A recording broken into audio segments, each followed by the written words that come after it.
Meow, meow, meow, every pony, and welcome back to Boon Factory 3. You know what we're doing.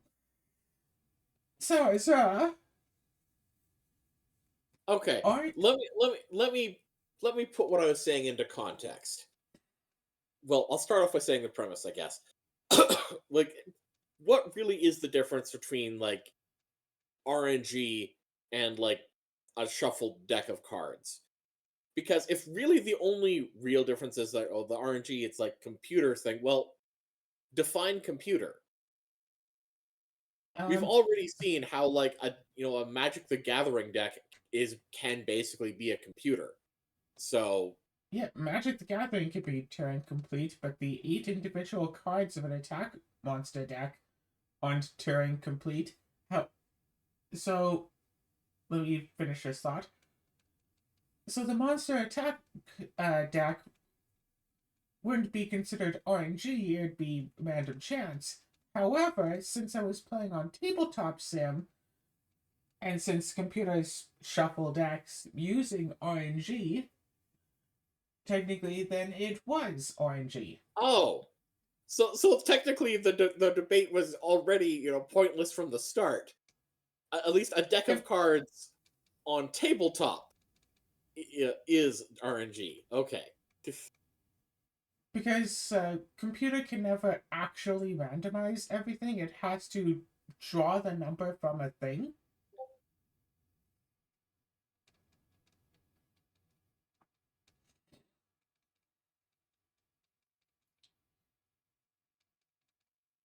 Yeah, anytime that a computer supposedly does something at random, it's actually like a choice that's made, and if you could get the computer to the exact same like place it was when it made that choice, it will make the same choice. Hmm. Like for example, if someone had the ability to rewind time, or yeah, if someone had the ability to rewind time, do a thing on a computer, go back to the exact like nanosecond that they did it originally for the same input, it will be the same output.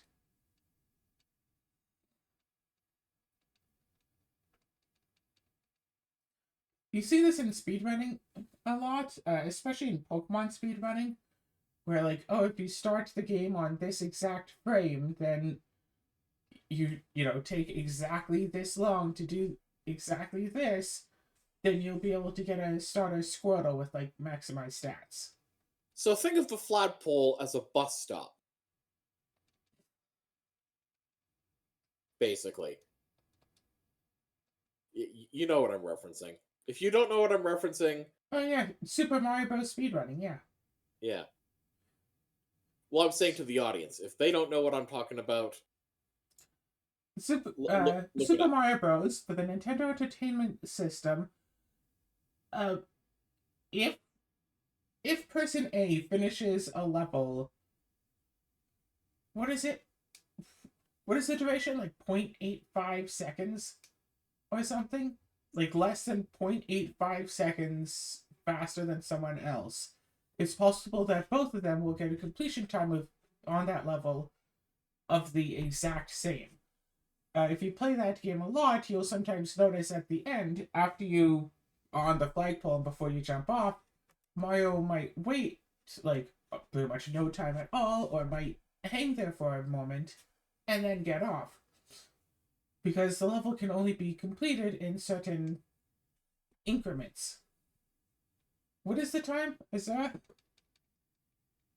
Oh, I have no idea what the actual like percentages or whatever are, but I think it's basically for every like second on the clock, there's technically like I think it's like at least four different actual times, but it just doesn't display separately, but it can behave differently in each of those four. Oh, no. The behaving differently. Super Mario Bros. For the NES has basically two states that it can behave in when you play. that can make your inputs do slightly different things depending on if you're on like the A frame or the B frame, essentially. That's why when you load up the game, there are two different like starts to it. If you have ever loaded up the game and then just sat on the player selection screen, you notice that the game starts playing a little bit, and one run is good and the other dies. And it's like, oh, I mean, sure, they show you like, what to do, and they show you like just regular player dying, sure. Except both of those uh like videos, they're not like pre-rendered or anything. There's no space for that. Instead, the game gives Mario a specific set of controls, but because one is like on the A and one is on the B, they do two slightly different things.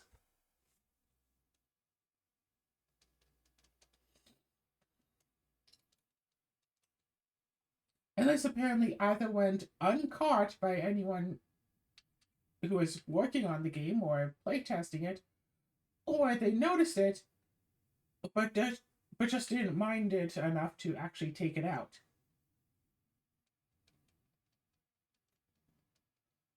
And it's something that I had noticed as a little kid. Like, hey, why do they like? Why did it's like? Why does the game play itself so badly half the time?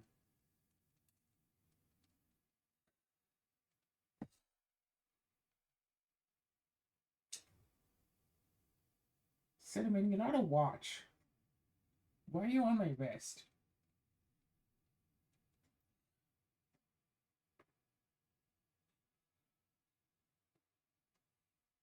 Yeah, you're a cat. Get in my lap. So anyway, of course, all of this RNG talk started up because I was doing the Frosthaven solo scenarios last night. Yep, today morning. Um, and those solo scenarios are a bit complicated. I only did 2 of them, and it took quite a few hours. Because I get like really far into the attempt and then just be completely overwhelmed by monsters and wind up dying. Because both of the ones I did had like at the beginning of the 3rd round, add these monsters. Beginning of the 5th round, add these monsters. And it's like, just getting flooded.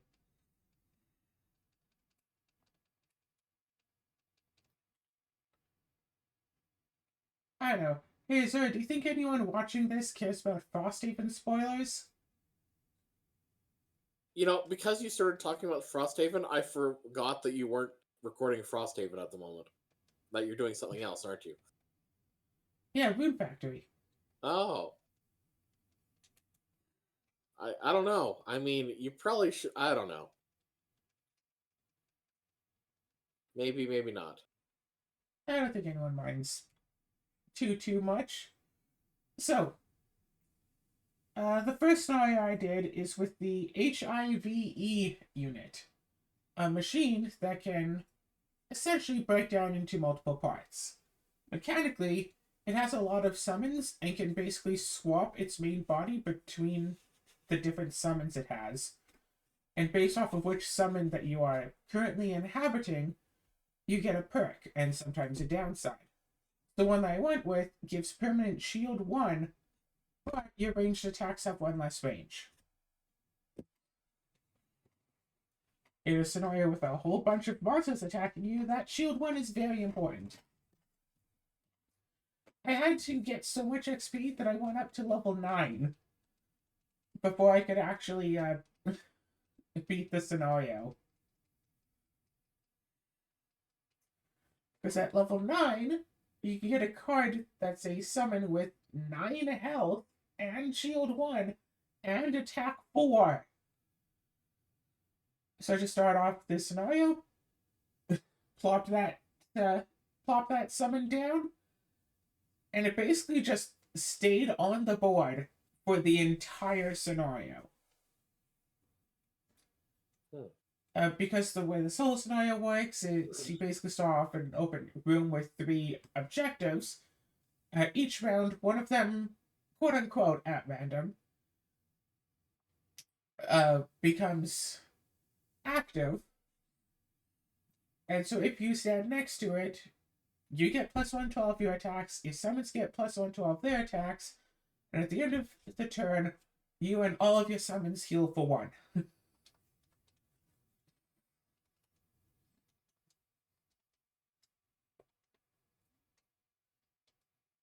Oh, and also during the scenario, your summons go after you instead of before you, so you have enough time to stand next to one of the objectives, or the active objective, before the summon goes and starts to attack.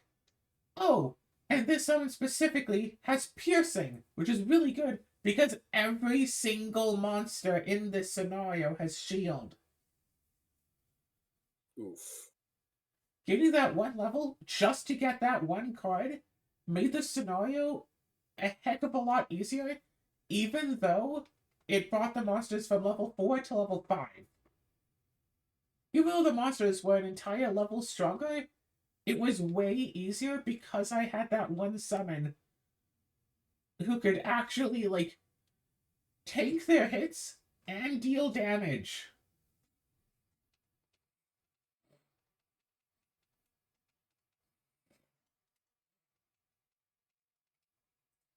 And when the big boss monster with its 34 HP came in, I brought out another summon that also has shield 1, but only attacks for 1. And I brought it out to stall off the boss monster for a bit while I finished off all of the others. And wounded the boss monster, so it was slowly losing health while I was, trying to take care of everything else.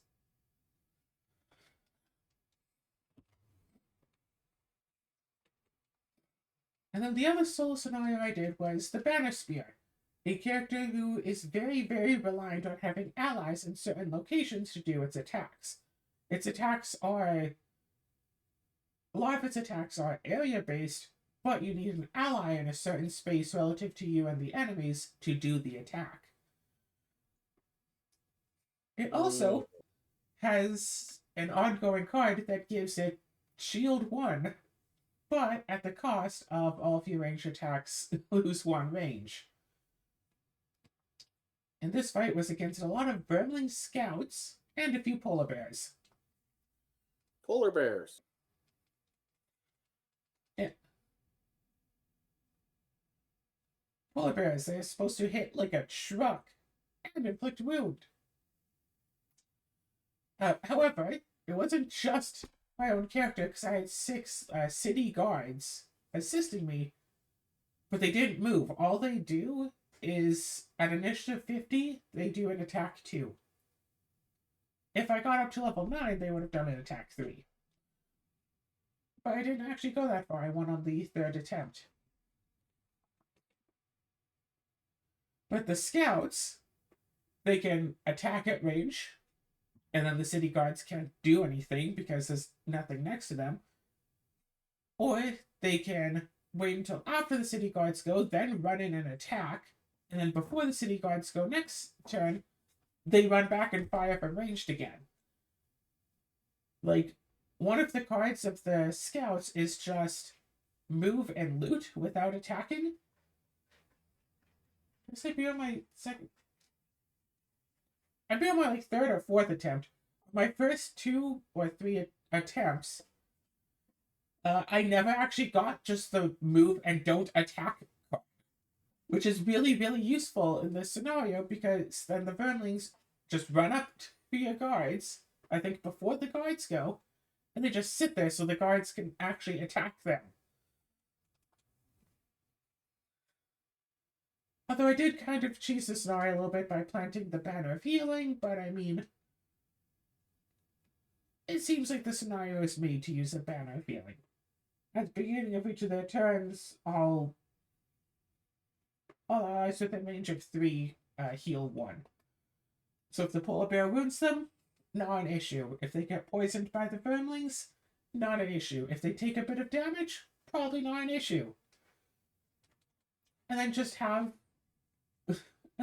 my character just running in to intervene or do some extra healing when they need it.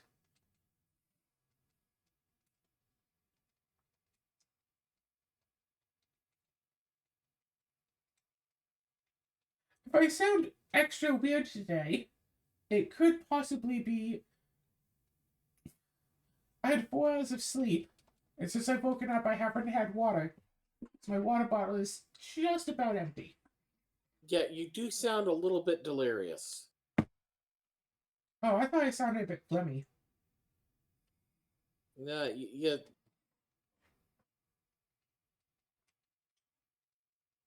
you sound like someone who's running on adrenaline but doesn't realize it.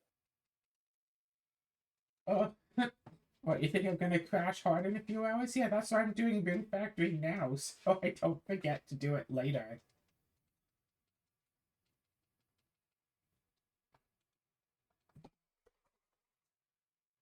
Yeah, I wish I knew about these meal replacement shakes before and how easy it was to just get them. Imagine, yeah, go to a convention, just pack a little one of those like cooler bags in your backpack or something with like a few of these in there.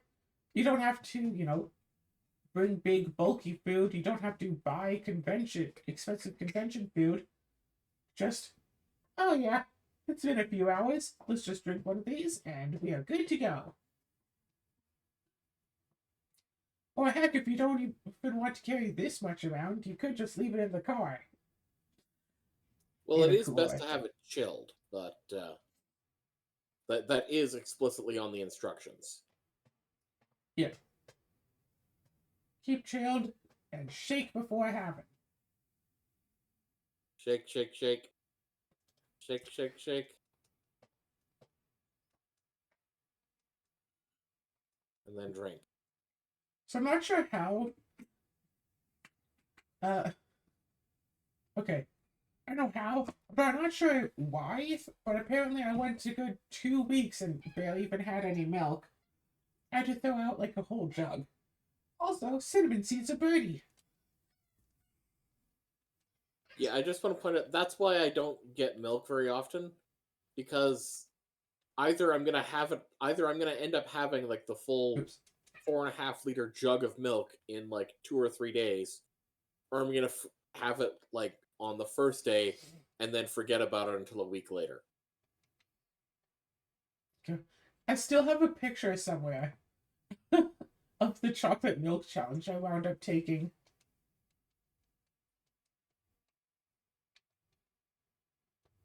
I think I told you about that.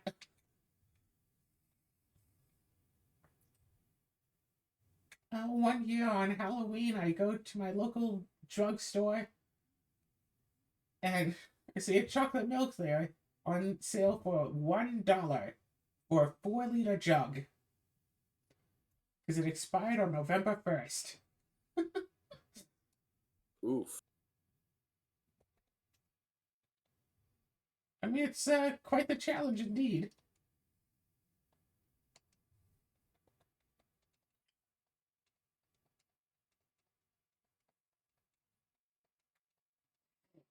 Yeah, and these meal replacements are relatively cheap too. I mean, they're like what, $2 each approximately? Uh, yeah, basically. A little bit That, over. that is about right. Yeah. $2 for a meal is a good price to pay for a meal. Or I know you can get meals for cheaper than that, Yeah, like but you can go to also Costco and get a hot dog and a drink for $1.50 plus yeah, tip. but $2 for a relatively healthy meal.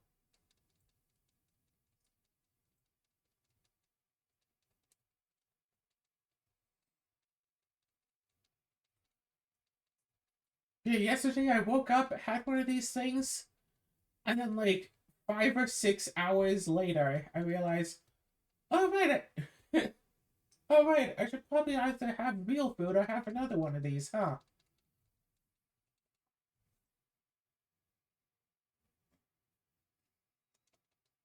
Yeah. But like even like last night and when I woke up, or this morning, and when I woke up, like my stomach was hungry. It had a little like it didn't have okay. So when I was going to bed, like my stomach didn't have like a pain in it, but it had like hey, you could do with some food, sort of a feeling. But I just kind of ignored it, went to sleep. But like, I didn't want to like eat anything. Like usually most of the time it's like, oh, I want to have food, you know. I want the sensation of eating food, but my stomach doesn't care. But this time my stomach wanted food, but I didn't want to eat. You Ah, know that you know that thing where being hungry and wanting to eat are two different things? yes.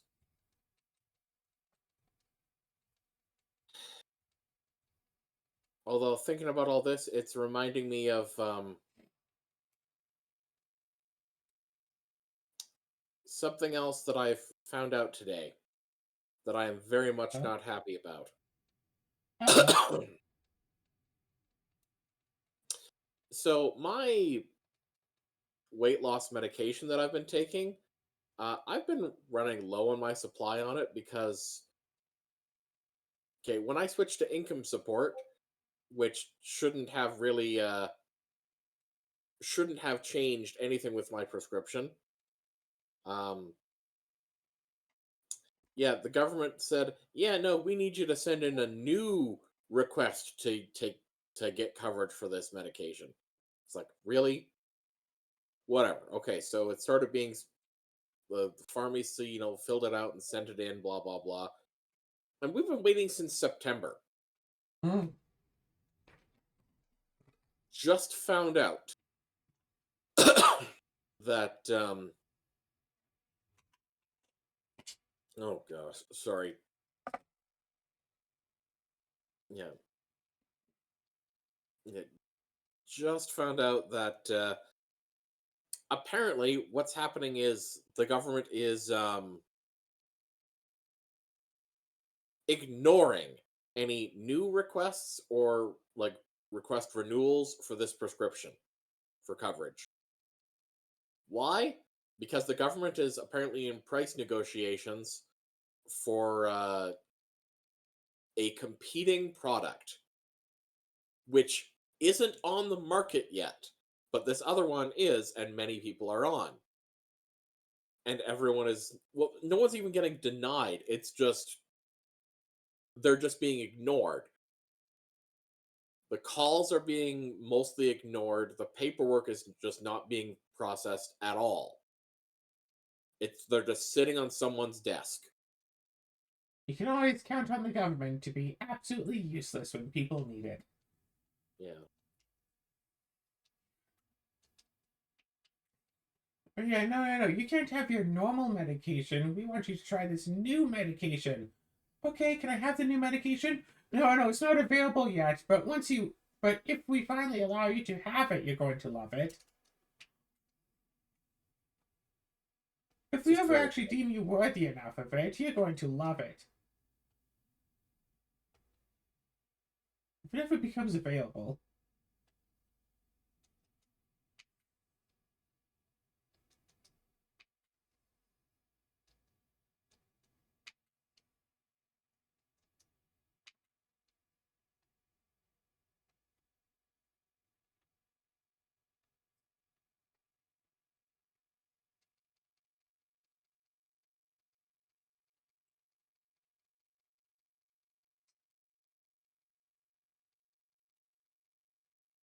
So, yeah.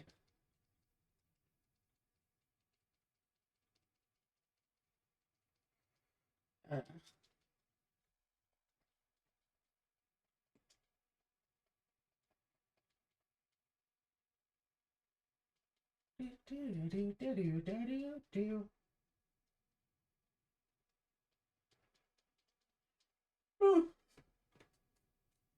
so, I'm going to make sure to actually do some recordings today because I think I'd calculated if I actually do three videos a day each day up until I leave for the trip in January, I should definitely have enough to cover the trip and I won't have to binge recordings again.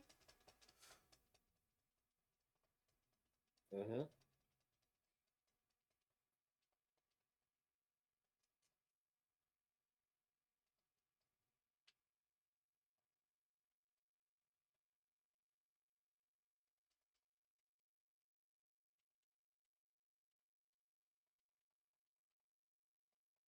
but also I don't really know what I want to record because I kind of lost track of the each day is a distinct episode of a thing a while back. I'm trying to get back on the right track again. But it's like Sunday, Monday, Tuesday, Wednesday, Thursday. It's hard to find 5 specific games for the days of the week.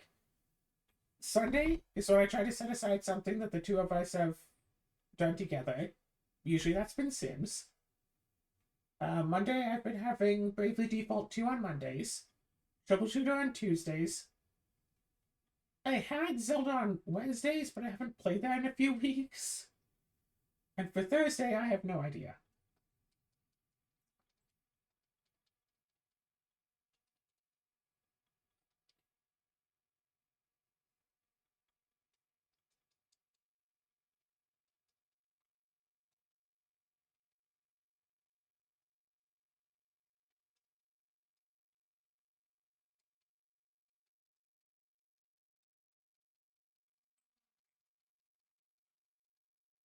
So let's see, what's something else that we can do? You mean discuss? Something else we can discuss. Something else we can record after we're done here.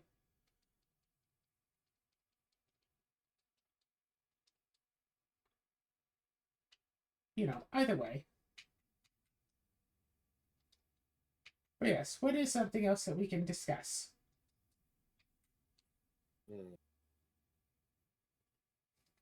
Good question. Frosthaven group is going along well. It seems like that the party is seems to be naturally leaning towards the path that unlocks my favorite character. So hopefully we're going to get that soon.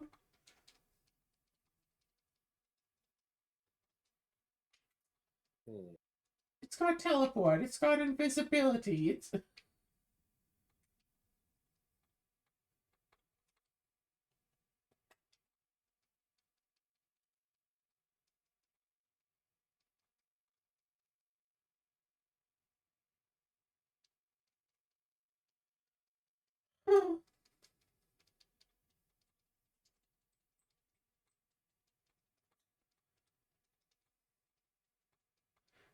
But yeah, it kind of just really stinks that after, what's it been? Over a year of not playing, playing Frosthaven. I finally get back to my story of it just to get kicked by what might be like the hardest scenario for the group. And I searched online to see if other people also thought that scenario was the hardest. And no. And then whole forum thread of people discussing what the hardest scenario is, it doesn't even make the list. Oof.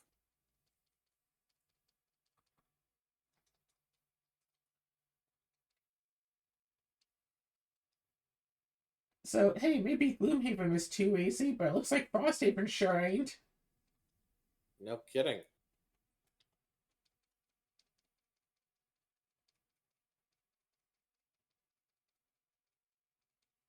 So that's why I'm doing all the solo scenarios for my current characters, is just to...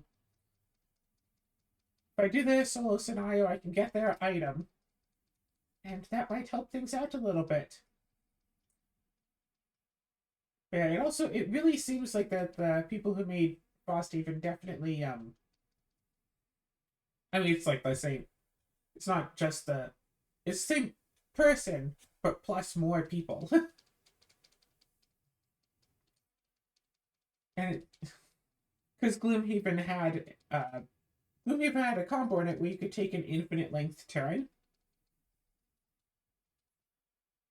And I don't think Frosthaven has such a thing as well. I don't know. I just don't think so. Have I ever told you about that combo? Maybe?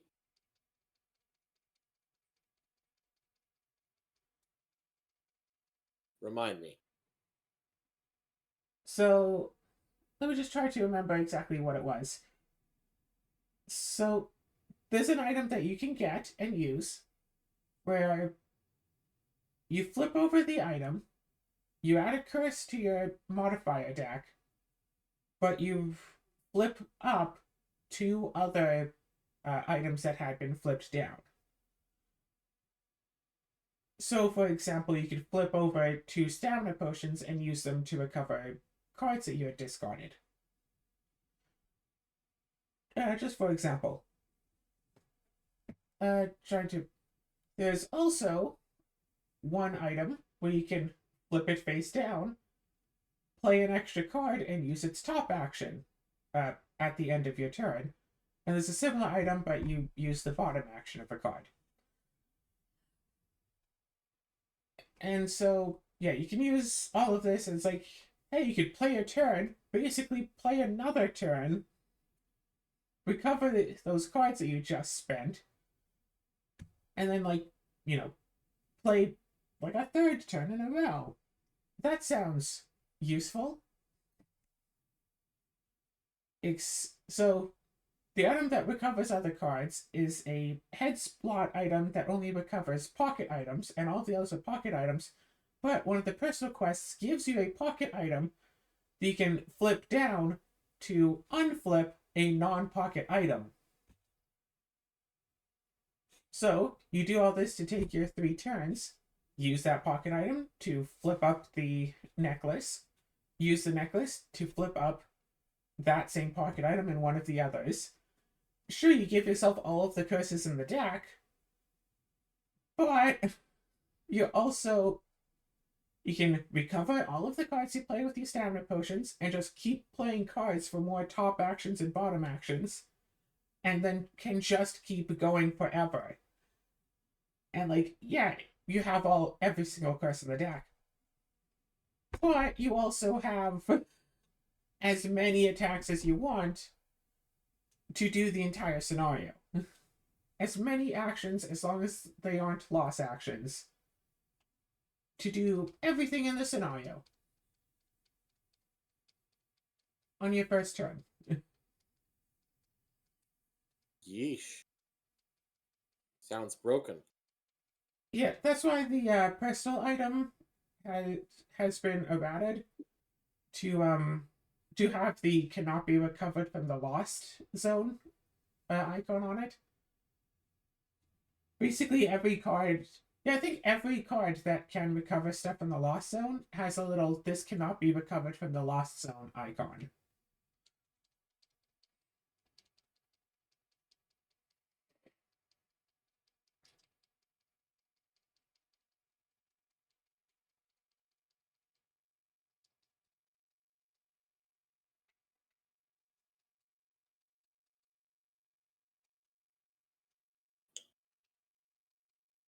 Too bad.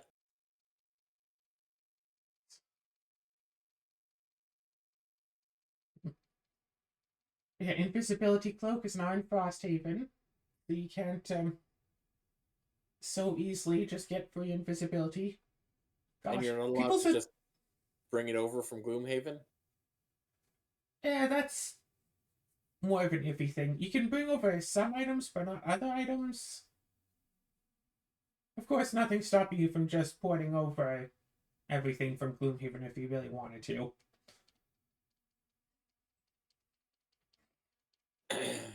Like those boots of flying that aren't in Frosthaven, as far as I know, because I haven't gotten all of the items yet.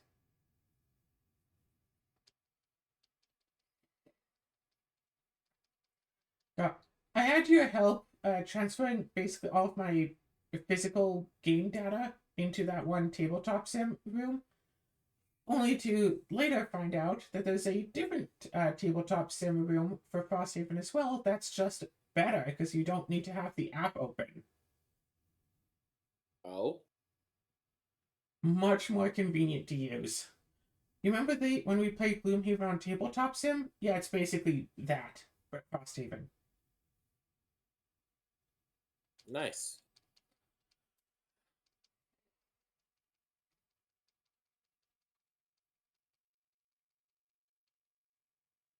And of course, the only reason that it's even playing Frosthaven on Tabletop Sim instead of just in the physical is because I can't be bothered to be constantly cleaning off my living room table over and over.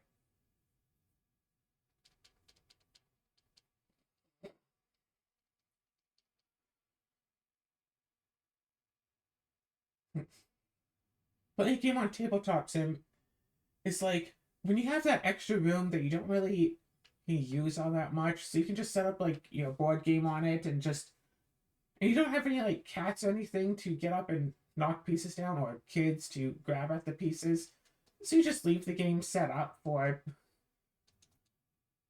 when you come back to play again next week, and then everything's already put out, so you don't even have to set up the game. Fair, fair. Except you can do that with like a whole bunch of different games. Like Tabletop Sim is so convenient for playing games that I'd rather just play. I'd I'd often just rather play a game on Tabletop Sim as opposed to playing it in person.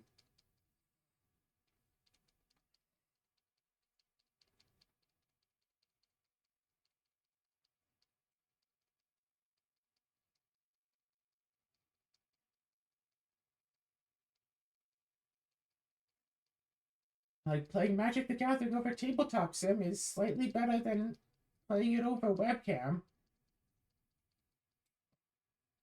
Mm-hmm.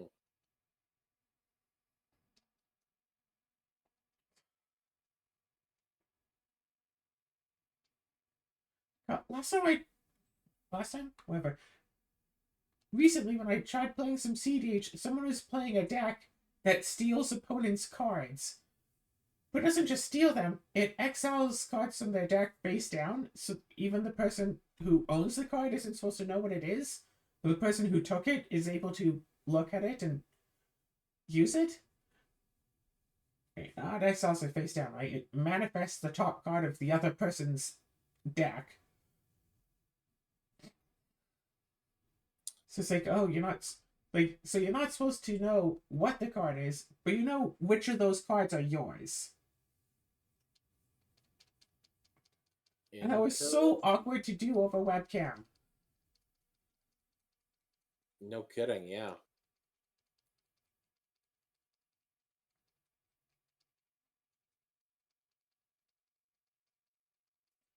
But playing in person, or playing on Tabletop Sim, it would be rather easy to do.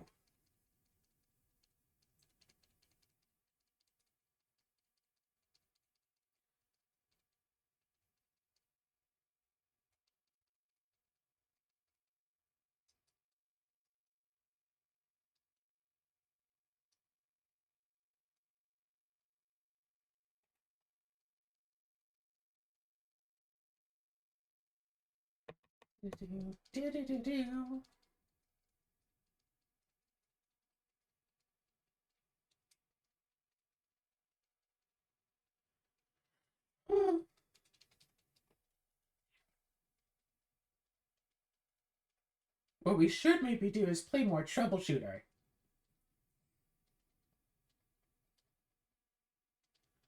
I'm not sure why I say we, because yeah, that's not a Wii game. no, it's on Steam. Wait a second. Speaking of Steam,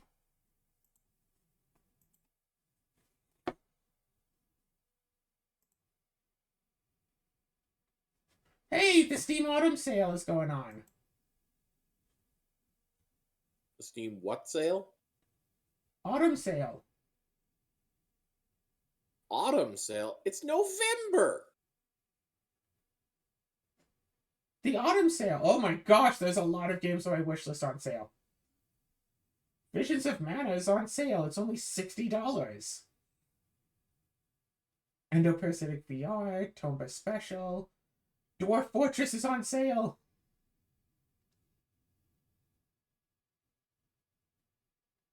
Ooh, Usurper's on sale. The Asleepa DLC is on sale. I should totally get that. Okay, well, I know what I'm going to be doing after I finish recording. And my My bank account is not going to like me for this. So I have an app for my banking. I've embraced the 21st century. And last time I went onto the app, I got a notification that says like, "Hey, you can check your credit score. Uh, Note, doing this will not affect your credit score at all." It's like, oh, sure, if Well, it's that's not a going to lie. affect. Pardon? Well, that's a lie. I mean, it said that I had to click through multiple pages, and like every page said like, "Yeah, no, this is not going to affect your credit score at all." I don't know why a person checking their credit score is supposed to affect it. Like, it seems weird and arbitrary. So what if I went to check it and I don't think it's working? You want to guess what my credit score was? What? 0. Oh, you don't have one. Okay. Wow. See, Claire, you tanked it all the way to 0 because you looked at it. You You changed remember the outcome by measuring it. exactly.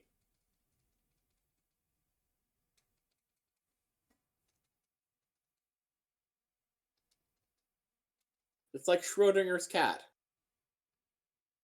Oh god, that Futurama episode with Schrodinger's cat. They missed like 2/3 of the joke, and I'm kind of annoyed that they did.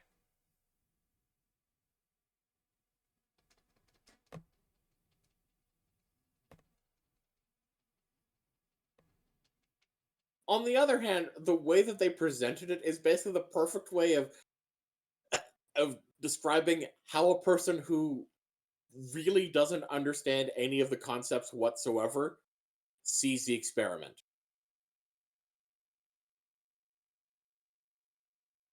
Or another way of putting it, uh yeah, that is an accurate representation of people who don't understand it understand it. Yeah, If that makes good. sense to you.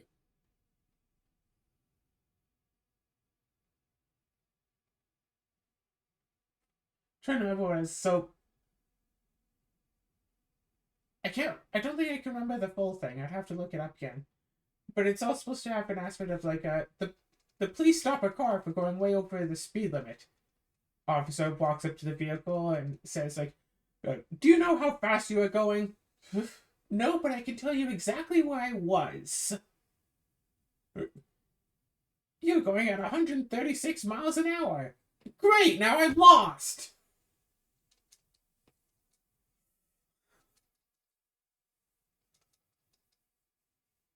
Yeah, because the the science thing, you can tell its speed or where it is, but not both at the same time.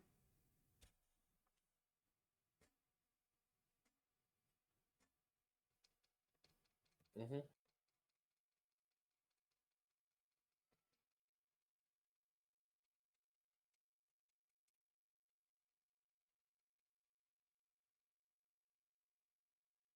Well, I thought it was funny when I first heard it. I'm sure I did too, but yeah.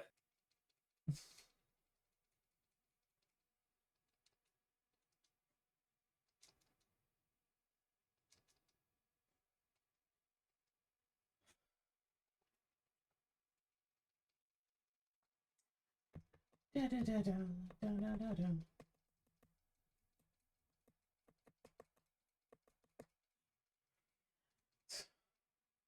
So I know I told you, I don't know, last week or something about how I get annoyed at people using the term unalive to mean dead. Yeah. Like if someone's dead, just say they're dead. If someone committed suicide, don't say, "Oh, they unalived themselves." But people do it because certain uh, internet hosts will remove your post if you say stuff like "kill" or "dead" or "suicide." So instead of saying those things, to say "unalived" to mean the same thing, but it's technically uses a different word, so it's fine. And the whole, "Oh, well, I used a different word to say the same thing, so it's fine." It's like, It's like little kids going, I didn't call you stupid. I said that when they were doling out brains, they didn't give you any. But I didn't call you stupid. Uh, One of the Frosthaven solo scenarios, uh, at the end of it, it's like, oh yeah, and you're glad you didn't find yourself unalive like they were. And it's like, really? Big old publication. Why are you afraid of saying, like, dead? Well, except that the enemies, when you first encounter them, aren't actually dead, they're undead. Undead, unalive is kind of, eh, I can see it, but it was just jarring to see in, like, in a board game. Oh, yes, you know, yeah, zombies, the unalived.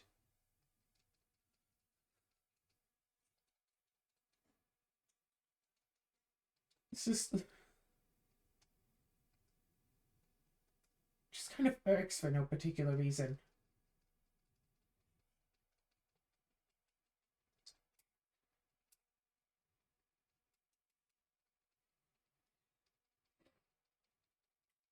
Are you quiet because you're being distracted by all the Steam sale going on? No, I'm distracted because I'm still in the middle of Mass Effect. Ah. Which one are you on now? 3. Ah. Wait, sorry, 7.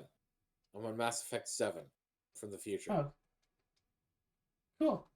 I thought you were going to say something like, oh, the good one. They're all good. I mean, I tried playing Mass Effect 1 and I got bored of it within like 20 minutes. Yeah, well, you have interesting taste in video games. I think the problem is the game is too new. The game is too new. Yeah, the game is too new for you. You don't play any game unless it's at least 20 years old. Hey, excuse me. I'm playing Rune Factory 3 right now, Missy. When did Rune Factory 3 first come out? Within the last 20 years, I'll tell you that much. Can you give me a year? Let's see.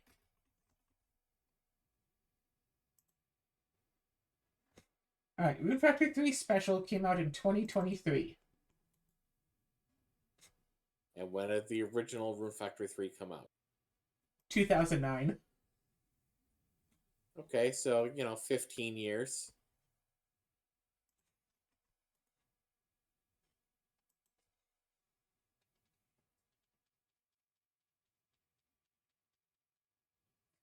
And it's not my fault that they've only made one good game within those last 15 years.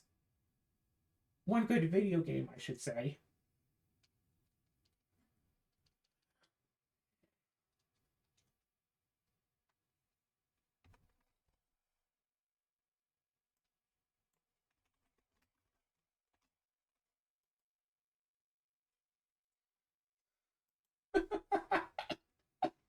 Although your slate does kind of ring true for a Dark Chronicle, though.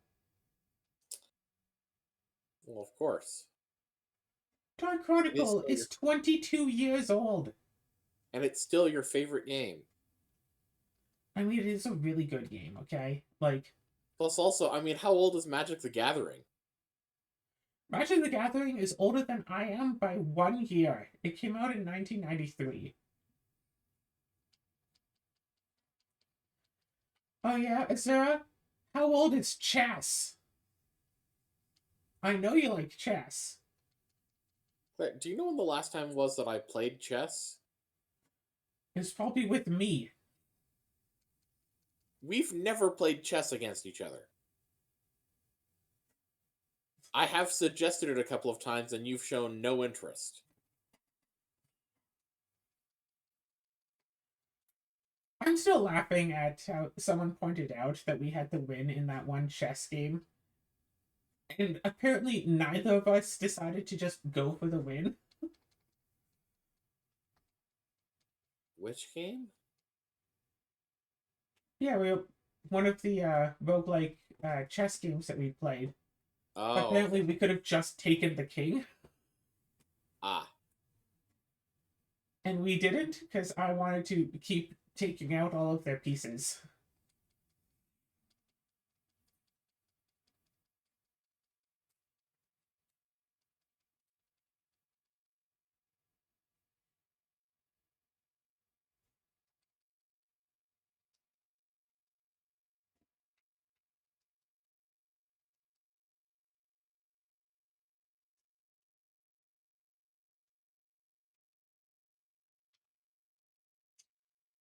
Um, yeah, Costume's been alright. Need to do more recordings.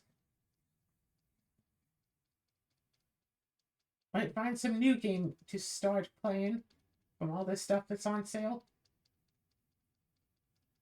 Gosh, I really need to just buckle down and finish some game. Play a few more hours of Astra. And then after I finish that, I can work on the DLC. Between what's left of the game and doing the DLC, I hopefully have a good 25 hours worth of content in that.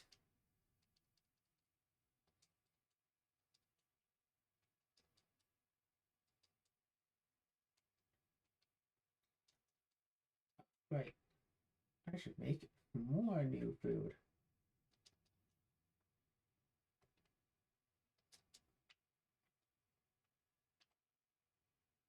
Um, no.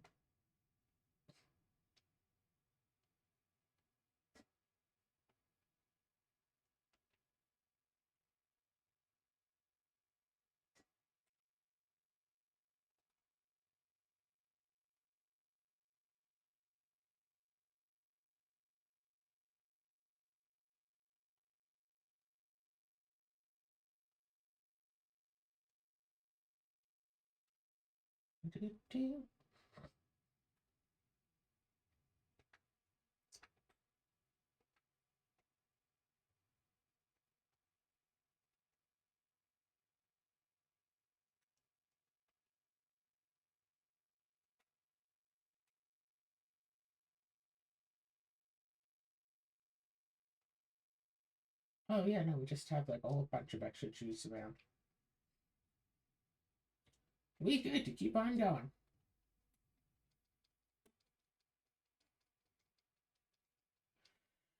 You,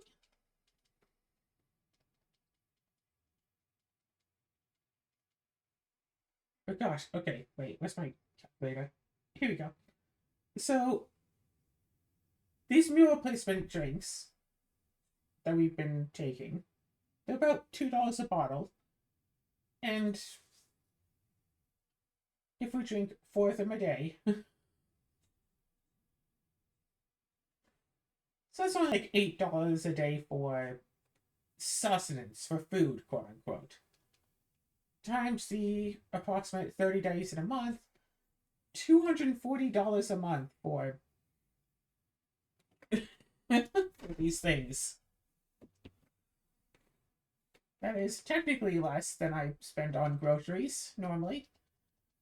But if I can get them at one of the discounting grocery stores, 15% off, that's just over $200 for a month's supply of these things.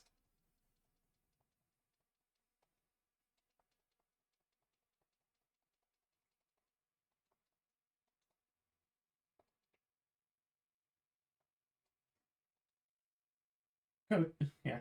Going to the grocery store for Cheap Tuesday, just picking up over $200 worth of meal replacement shakes. Like, alright, yeah, this is good.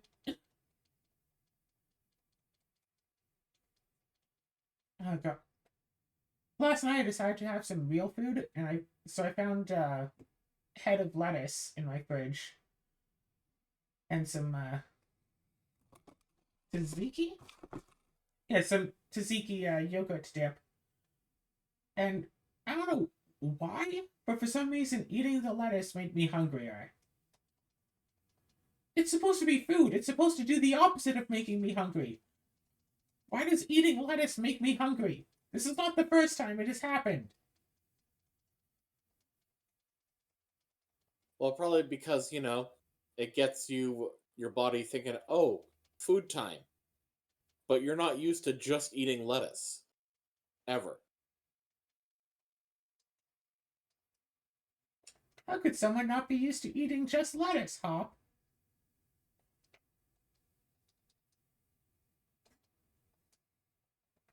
It makes you, once your body realizes, oh, it's time to eat, it wants more things. Yeah. So after I ate an entire head of lettuce, I then just had one of the meal replacement shakes. And then it was good.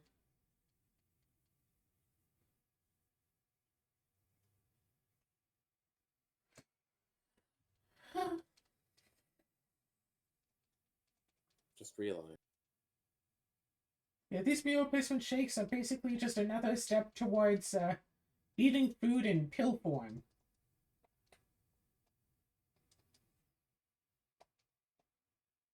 Pill form.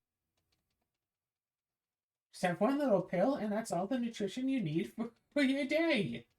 I think you don't have to worry about such things like eating.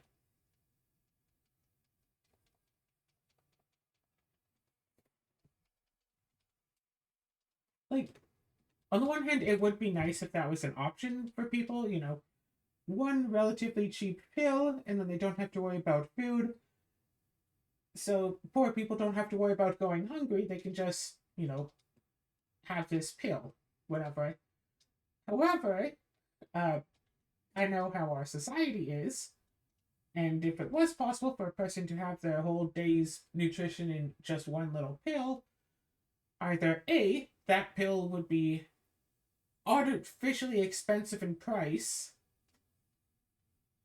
Like, even if it could be made for like $1, it would be priced at like $10 or something. Plus, it would also ruin, pretty much every industry involving food. Yes. People people who aren't poor would be all like, "Oh yeah, I'll hop on this new pill meal trend." They'd buy out all of the pills so they'd be more expensive so the poor can't access them while also not going to the grocery store. So the grocery stores go out of business and the pills are too expensive for the poor.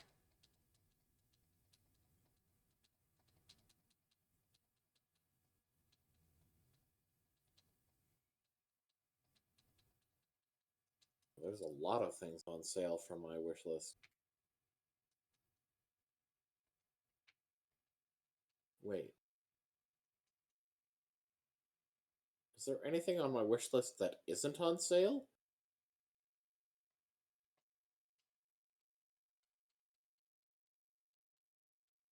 Yes, there is stuff on my wish list that is not on sale. Oh my gosh. What's that? So, straight up, there's two things on my wish list that are straight up gone. Oh? Like, as in, like, it just says unavailable item. This item is no longer available. And these are things that I apparently added back in 2016 and 2017 to my wish list. I wonder Which what happened to probably them. means it probably means that they were things that never did come out. Um, that they were going to come out but never did. My guess. Yeah, because Steam doesn't tend to remove things from its store. The only instances that I remember hearing about or seeing Steam remove stuff was either when an updated version came out, like you can't buy the original Ori games, you can only buy the remastered versions. I think if you buy one of the remastered Ori games, you get the originals for free. Sometimes demos get pulled when like the game is about to come out and they don't want people playing the demo anymore. And I believe there was one game that like broke people's computers that might have wound up getting pulled.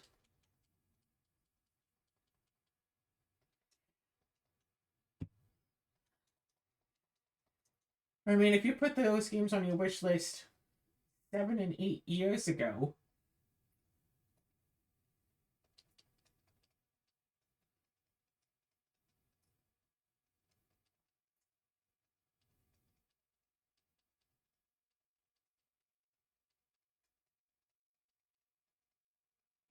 well, anyway, it's time to end another wonderful episode of Runes.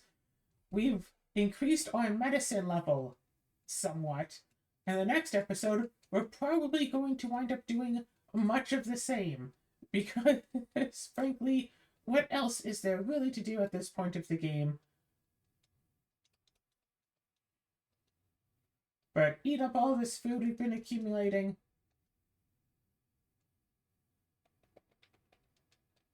Eat up all of our nice, tasty food. And try to make medicine out of a raindrop.